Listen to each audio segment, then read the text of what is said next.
Hello guys, आज चाहिँ मेरो बुढीले टक्क होइन काफल टिपेर लिएर आएको छ। काफल टिपेर होइन अब यसलाई मरमसला मोलेर काफलमा टक्क काफल साधेर खान लागिरहेको छ। गाइज काफल चाहिँ यहाँनिर प्लास्टिकमा छ होइन। गाइज काफल यहाँ टिपेको छ, यस्तो दामी छ होइन। हेर्नुहोस् गाइज, तपाईँहरू हेर्न सक्नुहुन्छ होइन। काफल टिपेर लिएर आएको हेर्नुहोस्, यस्तो दामी काफल हामीले काफल टिपेर लिएर आएको। गाइज खानी भ्याउनुहोस् होइन तपाईँहरू पनि। बुढी कति लिएर आएर काफल? 1 किलो, आधा किलो? 1 किलो छ र खाए 1 किलो छ।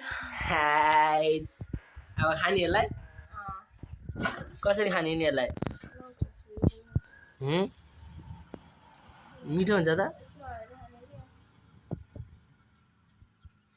अब 1 चम्चा खाएर देखाउनु त कस्तो हुन्छ यसो एकचोटि। 1 चम्चा खाएर देखाउन एकचोटि।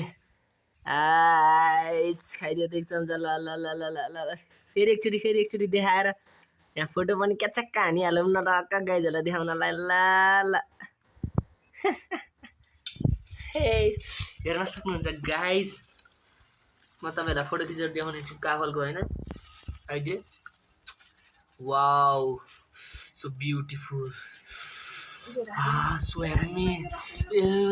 Stop 1 second. So yummy guys रोक्नुहोस् गाइज, सो यम्मी। हेर्न सक्नुहुन्छ गाइज, तपाईँहरू पनि खाने भ्याउनु सक्नुहुन्छ गाइज। मेरो प्यारो बुढीले बनाएको काफल गाइज। आउनुहोस् गाइज, आउनुहोस्, अब यसलाई खानाको मजा आउँछ गाइज। फाइनली हामी यहाँ बनाएर पनि होइन खाना रेडी भइसक्यौँ, खाना खाइसक्यौँ होइन। कस्तो भयो बुढी काफल? कस्तो भयो मम्मी? कस्तो भयो? मिठो भयो? बवाल भयो अरे, तर मम्मीलाई अलिकति नुन लाएन रे गाइज, त्यही पनि बवाल भएको छ होइन। हेर्न सक्नुहुन्छ यस्तो दामी। वाउ।